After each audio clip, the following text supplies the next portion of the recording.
Good morning, good morning, good morning. Hi, I do apologize for our tardiness. No, no, no, it's all on me because I'm always the one behind the scenes, and Coach Clayton has got me in front of the scenes today. Okay. It's all on me. So, Okay. well, welcome to the show. How Thank you. how is everyone doing? Doing Doing good. well. That's great. First of all, I was telling your son. I just remember him as the shy kid at Florida High, and he's grown up so well. You did a great job with him. He Thank you. always speaks when he sees you, well mannered. Thank you. What age did you realize that Jalen was going to be a great athlete and great basketball player? He started very young, playing at the rec center in Quincy. He needed to be 5, but he was 4. And he was able to, the rec department, they told him, they said, well, if he can make a shot, he can play on the team.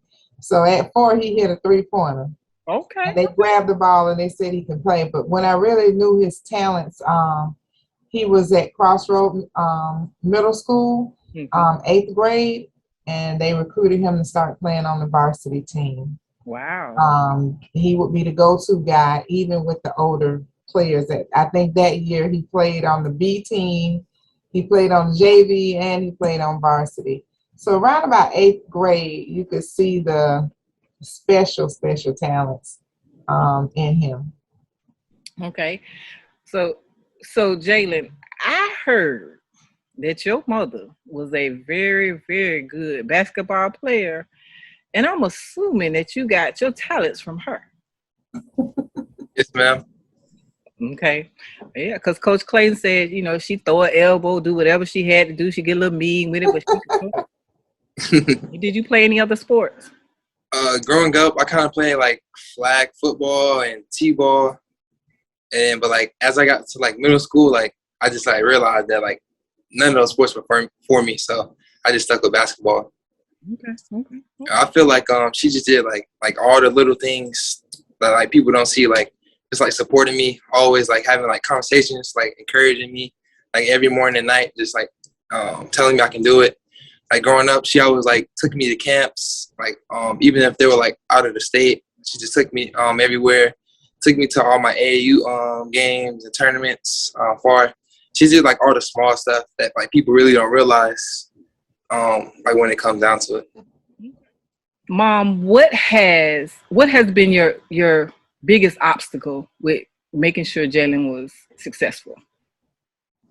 Um, just the times that he would play, and it was too far away for me to go there and support him in person. Um, I'm an educator. I always make sure that he did his academics. He's an A student. So I think that because he couldn't play if the grades weren't right. So they've always been right. Good. But I think just not being able to get to some of his later tournaments and things like that. But I always encourage him. I tell him my hashtag for him is chosen. I realize that, a lot of people can play, but with his level of smarts, it transposes to the court. He's that all around player. He has a lot of humility, and I'm just super proud of him. But that obstacle would be not being able, even with where he's playing at right now, if he's not playing in Atlanta, I miss the games, but I'm there, online, and it's a little hard, to kind of be a cheerleader when he can't hear you. Yeah, So yeah. that's been the biggest obstacle for me, just not being able to be everywhere when he's played, even AAU. So that's it. Okay, okay. So Jalen, where are you now? Tell I'm us. in Atlanta, Georgia. Okay, what are you doing in Georgia? I'm playing for Overtime Elite Pro Basketball League for high schoolers. Okay, okay, good. And what are your future plans? My future plans are to make it to the NBA. Like after my career, after my basketball career, I want to become like a computer scientist and probably stay around the sports and just like do like computer science work, like for like sports teams, like any sport, but mostly basketball. To stay in the game. Okay. Well, Jalen, if you could look back and tell your younger self anything growing up to get you to this point, now what would you tell your younger self and the young kids that are coming up behind you? What would you tell them? I'll just say stay patient and that your time is gonna come. There were like many times when I was younger, especially like 8th grade and 9th grade, I seen a lot of other kids who I played with, who I knew like I could compete with or were better than. I seen them get offers and stuff, and I was like wondering like why I can't get any, or like why is it taking so long for me to get any. But like over time, like as I like grew up, like I had to realize that like, patience was key because I knew like my time was come. Like everybody has their time. Some is like early, some is like later. So I just like you gotta stay patient, just keep working. What is there anything you would do different to get Jalen to where he is now? First of all, let me go off of something he said because I'm a little teary-eyed right now because I listened to Joyce Myers this morning, and she said growth is a process. You just got to keep showing up every day, and just to hear him say that, it just I'm full right now. But doing anything different, I don't know if there's anything that I would do differently. I'm Team Jalen and I'm Team Jada. That's his little sister, Okay. and I don't think I would, because I've always let him make decisions on his path, and I support him. So not much of anything. Maybe more training or something, but again, it's like he said, it's in God's time for him to accomplish what he has set out for his life. So we trust the process, and we've always trusted the process, and we'll continue to trust the process. Okay. Well, like I said in the beginning, you did a great job. I I just remember the shy kid, the shy young man, and when he won the Arthur Woodard Award for his academics, he was just so humble, and Yes. it's nice to see that he never was anywhere. I've seen him. He was never disrespectful to anybody. He was always appreciative and humble and grateful. You did a very good job, Yes. and I wish was my son was hard headed, great talent, but he was hard headed. Wish my son was like your son. Thank you. So no, thank you for doing a great job. And I appreciate. Is there anything else you would like to say to our listening audience? Jalen, would you like to say anything for your mom going into this Mother's Day? I just want to say thank you for everything that you've done for me. I know it's like times been hard, but like I know like after a while like things starting like son. Let me start. I just want to say thank you for everything that you've done.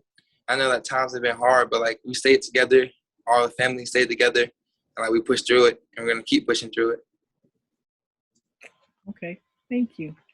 Well, I thank you. That was beautiful. Get it to you. Thank you so much for your patience. And Okay.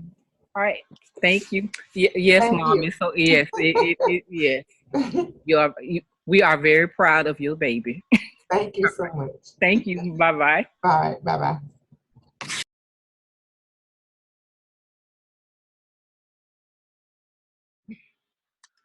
All right. Well, we're gonna start from the beginning. I have been chatting with Uche a little bit, and I just it's just so amazing to see him grown up. I just remember when he was a little guy. Okay, he's gonna be older than us soon. Yes, But he is. but what I'm doing, I'm just connecting with athletes and their moms for Mother's Day, and I just wanted to talk to you and just see how it's been going for you guys. I remember I remember when Uche was little, and stuff, and all the things that you did to make sure that he had a good life. Okay, but didn't you play a sport in high school? Right. Yeah, I ran track. Okay. That's where I get my speed. Oh, that's where you get your speed from. Yes. So yeah, I ran track before he was born because Jazz used to watch him. And then I did sports all throughout middle school. So Okay, good. Okay, so he gets his speed from you, huh? that's what he said. He get everything from me though. He Okay. said I get. That, Yeah. so what? Okay. Yeah, I'm a little nervous with this one. No, that's fine.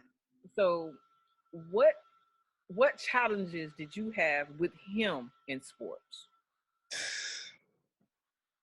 Listening, because also, as I got older, I still stayed and did sports, right? So you would do runs. I would do cycling classes. So you try to teach him things like about endurance, about eating healthy, about working out. And as a parent, they never think that you know what's going on, right? So I used to make him get on the track, make him work out, but it was always a fight. I think now, as has gotten older and figure out his own routine, you see some of the stuff that I was saying. Yeah.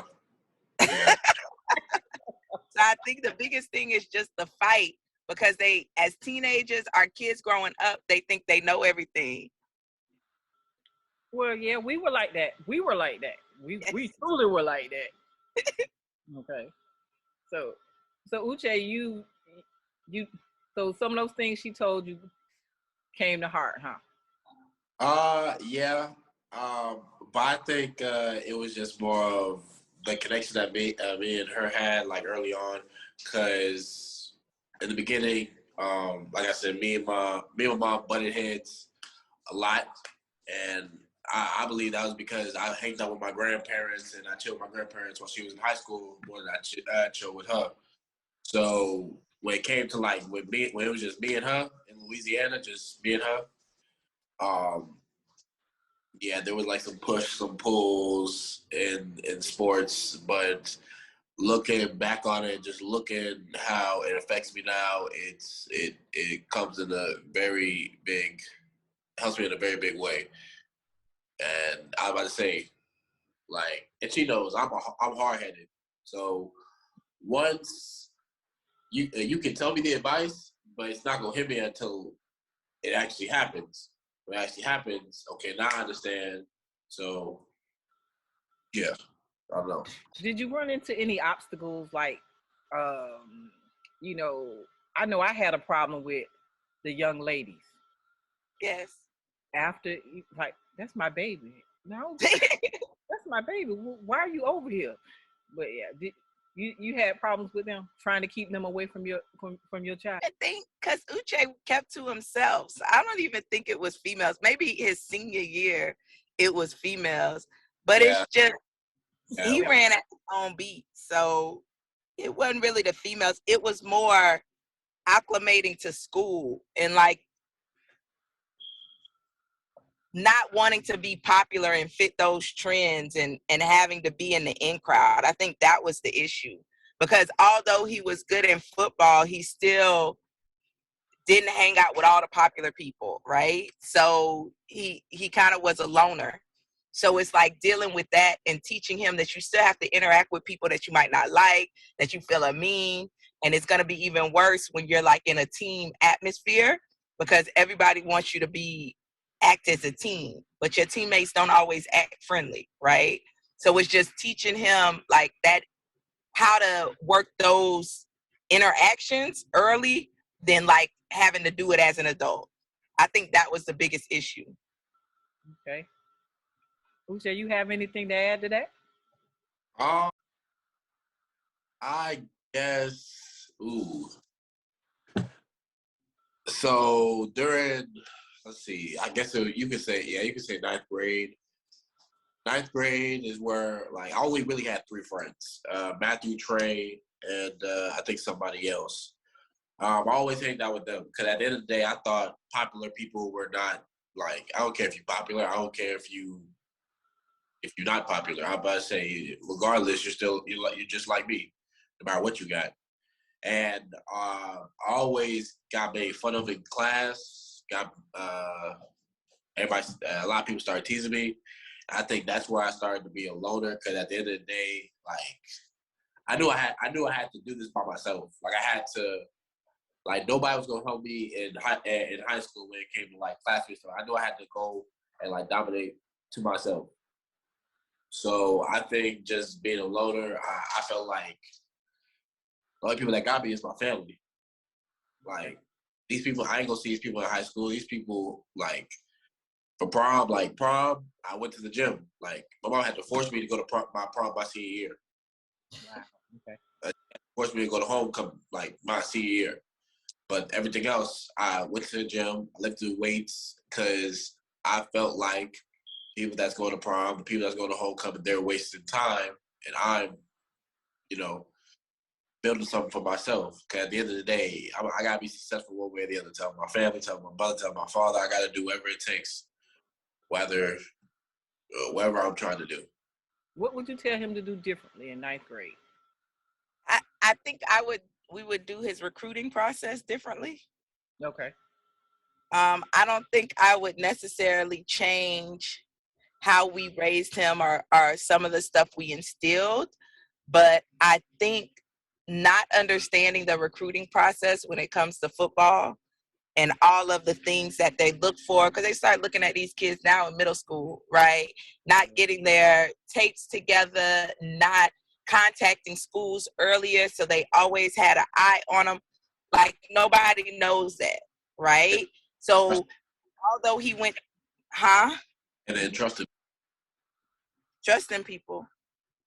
I would say like a lot of people didn't have like my best interests at heart. After Bill Studs at Riverside, it started to be a lot of things that was happening. So okay, so you're referring to also understanding like coaches' motives, right? So not all coaches will have your best interests at heart when it comes to the recruiting process and getting you into a college. Sometimes high school coaches are focused on winning the championship for the school, right? When there's a bigger, parents probably just have their individual child in mind to get them through the recruiting process. So like, I think Uche, you're referring to just knowing who to trust. Yeah. And understanding the recruiting process, because if you know who you can trust, then you could utilize them to help you navigate through it. But to me, that's the only thing that I would change. Cause I don't. What, Uche? I remember my junior year, I was ranked number 4. We were all excited. Number 4 in Louisiana, we were all excited.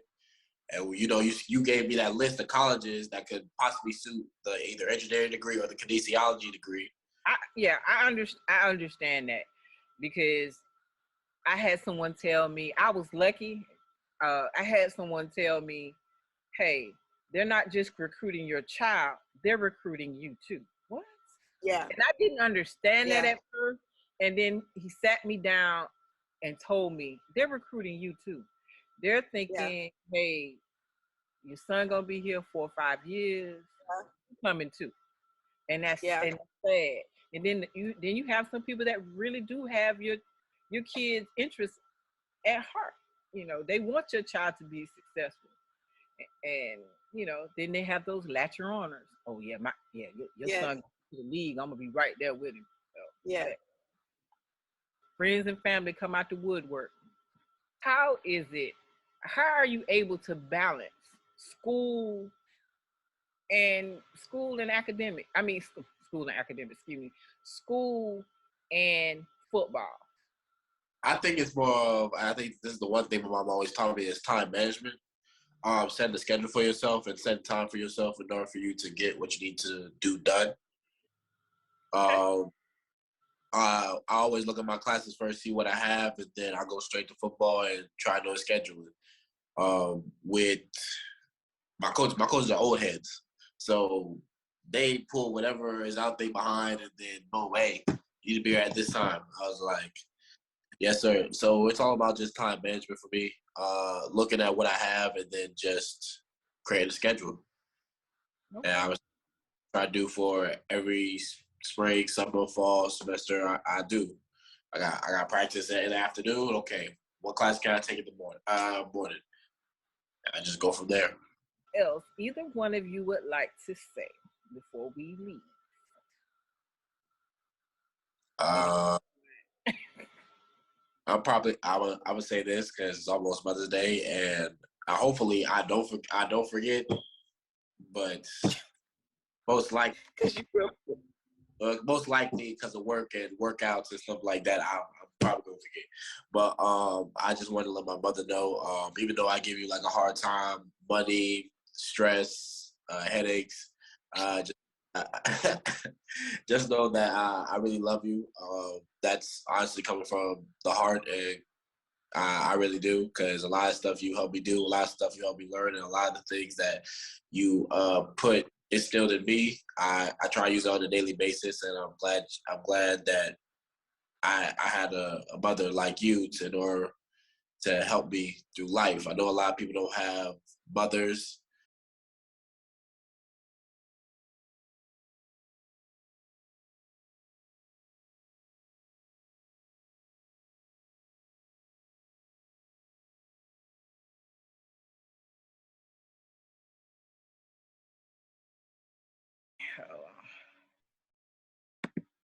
There we go. There you go. Oh, hello. Good morning. Good morning. Well, I was telling your mom, thank you very much for taking your time out of your busy schedules to allow me to interview. Mhm. Okay. What we're doing is I'm talking to athletes and their moms, and some of their moms were athletes and stuff. So we're just trying to do a nice discussion for Mother's Day. Okay. So if you would, could you please introduce yourself to my audience? Yes. My name is Miles Beal Ampa. I'm the son of Linda Beal and Kokai Ampa, but the fabulous Linda Beal. There you go. That's right. And Linda, could you? Sure. I'm Linda Beal, and I'm the mother of Miles, and I also have a daughter, Imani, who's his sister. And so we're delighted to be here and maybe tell our story. Okay. Might be a little different than some of the other athlete moms' stories. I don't know. We'll see. We had an interesting journey, so I'm happy to share it. Okay. Well, let's just start. Share your journey, please. Okay. Miles, you want me to start, or you want to start? You can start. So from the time, I don't know, maybe Miles was 2 years old or something like that. He started basketball at the Y, and many practices and games and all of that, and all through elementary school and middle school. And I don't think I'm being a proud mother to say that he was a fantastic basketball player. He started out as a really fantastic basketball player. I have 4 brothers, one of which is an athletic. He knows everything about sports, and he said that Miles was a fabulous athlete. So I can take that someone objectively, said that. And he played on through the first couple of years of high school. Miles, what you want to take it from here? Maybe I'll pick up. Yeah, I mean, I played basketball my entire life, along with a couple other sports, like baseball here and there, and a little bit of soccer, things like that. And then in high school, I played basketball up until, actually all through my high school career, but then I got into track and field. I think it was my freshman year that I went out for the team. Either freshman or sophomore year. 10th year, sophomore year. Yeah, sophomore year. And then I was a high jumper and just ended up excelling at it, and went on to win a few honors in CIF. And that was really when I started to get noticed from colleges, and that just became a viable route to, okay, well, this is how I'm going to get to college. And so I was definitely far more passionate about basketball, but track and field felt like the route of, okay, let's just keep this plate spinning while the basketball plate is spinning. And I was just a dual sport athlete. And track and field eventually took me off to the University of Houston, where I ran track for a few years there. And that was pretty much my athletic career. In a nutshell. You make it sound so simple, because Coach Craig said you could jump You could jump over a building with in a single bound. He said, Where is he? okay. You know, one never knows. But he did say that. He said you were a great athlete. That's good. Thank you. Thank you. Yeah. I think we found, it was interesting when Miles was in college. Well, a couple things I'll say. One is that I consciously did not steer him towards football long ago, back when he was in middle school, and it was kind of an option, but I was consciously kind of, in my sneakily motherly way, kind of steered him away from it because of my concerns about some of the many things they're talking about football today with brain injuries and things like that. And I just had a sense that was something I just kind of wanted to not say, you're not going to play football. I never said that, but I kind of just, moved him hopefully over in another direction. So that's one thing. And the other is, it was interesting in his choices in terms of college, because actually, was it Kansas State or? Kansas State, yeah. Kansas, it was sort of between Kansas State and University of Houston. And Kansas State was actually the campus where they really trained Olympic athletes, and the coaches there were really known for that in terms of the high jump. Whereas Houston was known for it because, if I'm not mistaken, I can't remember his name, but one of the original coaches had basically been the author of this technique that people started adopting in the high jump. So it was really two good options. But I decided that I wanted to encourage him towards Houston because we had a lot of extended family there. That's where most of my family is from Houston. Okay. All my siblings were born there. I was the only one born in California. And my concern was coming from California, landing in the middle of Kansas and not knowing anyone there, not knowing the culture, outside of the actual area of the campus itself, out in some, corn patch or something. I didn't know what the deal was going to be, and I won't say a lot more than that, but I felt like if he needed backup and also, honestly, to help confirm kind of a sense of culture and family and, what Black folks are about, I wanted him to feel more grounded by an experience of being around our extended family. And I felt like it made me feel more secure. And Miles, you can speak to it. I think he gained a lot from that environment. Right. No, yeah, I think in hindsight, when I look back on this, is like years ago, I came to this revelation, but I think if I went to Kansas, I would have been the optimal high jumper. And I think going to Houston made me the optimal person. I think that was kind of the difference. Whereas I think what I got from my Houston experience, just even the friends that I've taken from there and a lot of those life experiences definitely developed me in ways outside of athletics that I probably wouldn't have gotten in Kansas.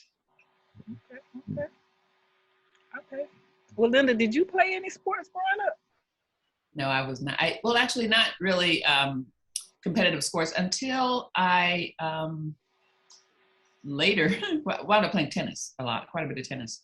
And actually, as an adult, later in life, I wound up playing tennis and joining some kind of competitive teams, more socially than serious competitive sports. It's not a regret of mine, but I think if I had to do all over again, I think maybe not sports, but dance. And dance is not always considered a sport, but the athleticism of dance, I think I would have gotten into dance more if I had to do all over again. And I can now see, in looking back, some of the things that I observed Miles and some of his teammates gain in terms of just some of his skills, even in terms of the work he does now.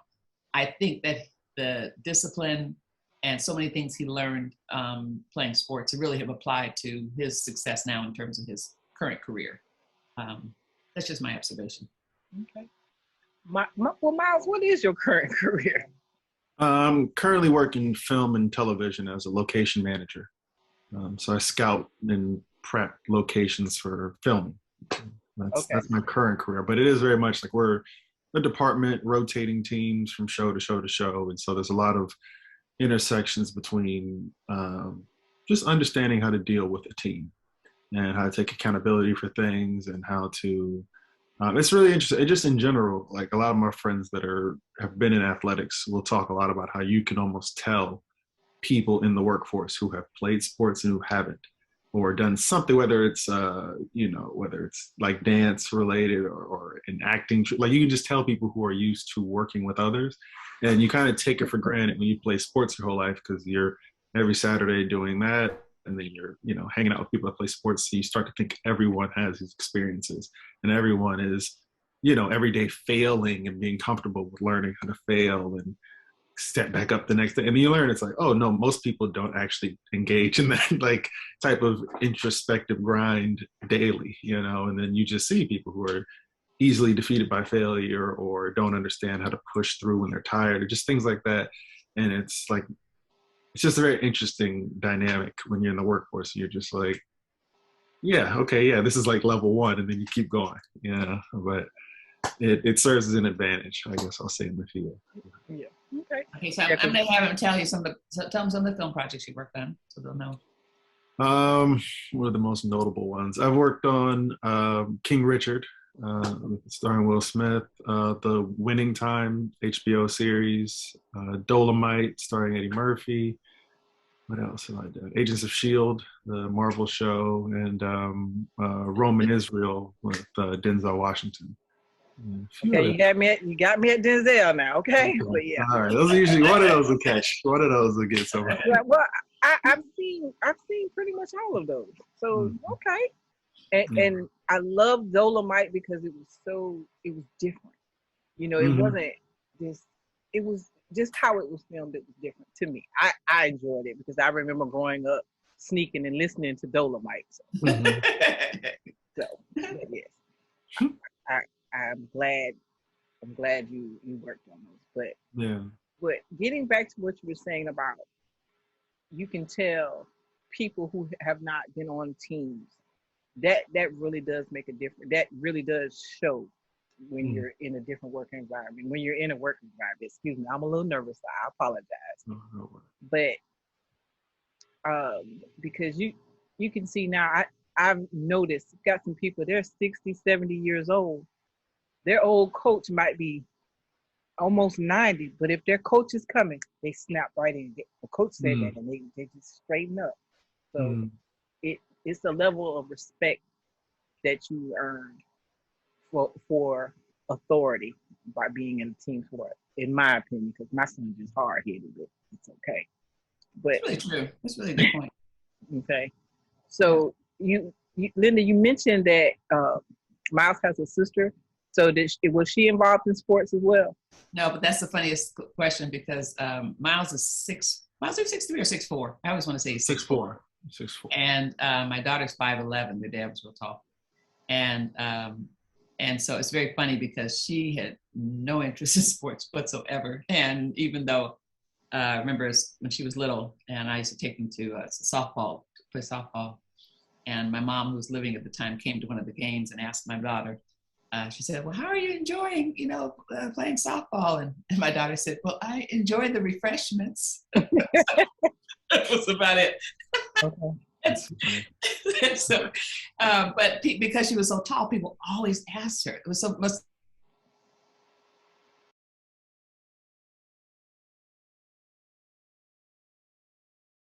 How are you doing today, Dr. Davis? I'm good. How are you? I'm doing fine. Thank you for taking a moment to talk to me. I'm doing a piece on athletic mothers and their athletic kids. You were a former athlete. What was your sport that you played? Volleyball. 3 years in high school. Okay.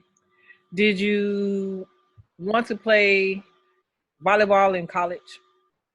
Yes, but I was very realistic, and the shortest volleyball player at the University of Florida, I think, was 5'10". I'm like 5'3". So I knew better. I understand. But I had fun. I went to their games, their matches rather, but yeah, I knew better. So what sport is your child playing now? We just started T-ball. Okay. How old is he? 3.5. He's 3.5. He looks 5. He does, but 3.5. But 3.5. Okay. So how's he doing with that? we've had 2 games or 2 sessions, I guess. The first time was just kind of like practice, letting the kids meet each other, but he was not interested in doing any of that. He just kind of wanted to run around. The last couple of minutes, he got engaged. He started to play, but he's still not interested in his teammates. And last weekend was the first game where we actually played against another team. But luckily, he was not the only child that did not care and kept running back and forth to their parent, running off the base, just all over the place. So luckily, he wasn't alone, but he was ready to play. So I think we're making a little progress. Okay. I think you're just trying to get them tired.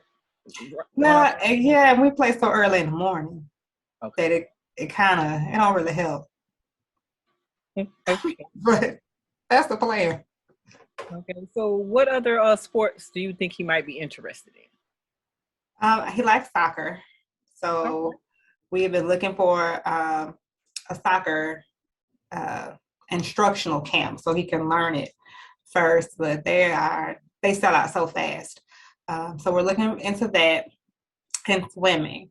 And by his birthday, he'll be ready for youth track since he likes to run. So we're looking at that too. You're just gonna have him doing a whole lot of things. I want him to try. And if he doesn't like it, he doesn't like it. Totally fine. Like, I'm not planning to push him into anything, but definitely at least want him to try it out to see if he likes it. Okay. And do you think your love of sports is rubbing off on him? It probably is. His daddy is a sports fanatic too. So we watch a lot of sports all the time. So I'm sure he watches it. He will sit down with us and look at it occasionally, but I'm sure he'll get used to seeing it all the time. Okay. And any siblings at home? Any other siblings? Little sister, 7 months. Okay. I think she's probably gonna play something because she's gonna follow her brother. What do you think? More than likely. I wouldn't doubt it. She's already like very interested in what he's doing all the time. She's like constantly watching him. She's starting to move around a little bit. So when she can get close to him, she tries to. So I won't be surprised if whatever it is he's into, if she decides, hey, I want to try that, or I want to try something, it wouldn't shock me. You would, what have you learned now that you wish you knew back then about playing sports, and you're gonna pass to your kids? Conditioning matters. In high school, I hated summer conditioning. It was not fun. I was always ready for the season. Like, I enjoyed practice, but conditioning sucked. But now that I'm older and I can feel in my joints the results of having played, I definitely would focus more on the taking care of your body so that you can not feel these things as much as I do now. And I'm sure his daddy would say the same thing. But definitely that matters. Like, yes, it's fun to go to practice and it's fun to play, but it's more to being an athlete than just the game. You do actually have to study and prepare. If this is something you want to do and you want to do well, it requires a lot of work. And if you want to play in a mural just for fun because you enjoy it, that's cool. But if your desire is to pursue this seriously, then you're going to have to be willing to put in all that extra time and all that extra energy. When you were in high school and middle school and whenever, how supportive was your mom with your sports? She was very supportive. She was always encouraging. She worked a lot, so she didn't really make it to games, which I know she hated. And of course, I wish she would have had the chance to be there for more games and things like that. But I definitely understood why she couldn't be. But she was always encouraging. Always supportive, would figure out a way to find the money to pay for the uniform. and the playing fees every year. She never told me no. She never told me no. Well, I remember your cousin, Darius, when he was playing football and basketball when we were in Tallahassee, he was like, is Jazz here? He was always looking for you. And usually you guys kind of you couldn't always be to the games because you always had a game when he had a game. Mm-hmm. For track and field when you were there. And he was like, my mama here? I'm like, and they were like, oh, there's she over there. No, I'm like, no, he's talking about Jasmine. He's not talking about me. He's looking for Jasmine. He always wanted to make sure you got to see him. So. He, as far as long as I can remember, he's like the most athletic person I've ever known. And I could see it like up close and personal because we were always together. Yeah. So it was fun for me to watch him. He was always taller than everybody anyway, but it was always fun for me to watch him play whatever it was he was playing, running track, basketball, football, whatever it was. Because he just had so much fun and he was just so naturally talented. Like he worked hard, don't get me wrong. He definitely did. It seemed like he was always at practice, but he just had so much fun and he was so good. So of course that, helped, like, oh, you're Darius' cousin, even though I hated that. But it was fun, like watching people to like be excited to watch him. Like I knew you came to the game because you wanted to see how good he was gonna play. So it was a lot of fun watching him. I still have like so many like newspaper articles and clippings and pictures from years and years of him playing. I think I have like the middle school newspaper clippings still somewhere. Wow. Well, I'm sure Caleb II and Serena will be looking up in the stands like, there go my mama, there go my mama. Oh, I'm gonna be there. I'm gonna try not to embarrass him. Like I'm gonna have my shirts made, all of that. I know I'm gonna clap and cheer, but I'm gonna try now. I'm gonna try my best not to embarrass him. I don't want to do that part, but we're gonna be there. Yeah, I'd like to thank you very much for your time, Dr. Davis. You're very welcome. Is there anything you would like to say to your mother before we get off about it? Anything? I would tell her that I love her very much, and the older I get, the more I understand and appreciate what all you, God, Mommy Pam, like y'all really wove yarn together to make sure that we, all of our needs were always met, but a lot of wants were covered too. And as a kid, sometimes you don't always get when there is a no, or maybe why you can't make it to this particular game, and you don't quite get it. But the older I've gotten, I know that y'all were silently moving mountains so that we could do those things. And it is much appreciated, much appreciated. I thought we knew, understood a little bit when we were younger, but adulting is hard. Golly. So yeah. I understand and I get it. We just love y'all and appreciate y'all. And even now, just knowing that we could pick up the phone and ask for the world and y'all will figure a way out to give it to us. It's super grateful. Well, thank you very much. Getting a little misty-eyed. I know. I wasn't expecting that question at the end. Oh.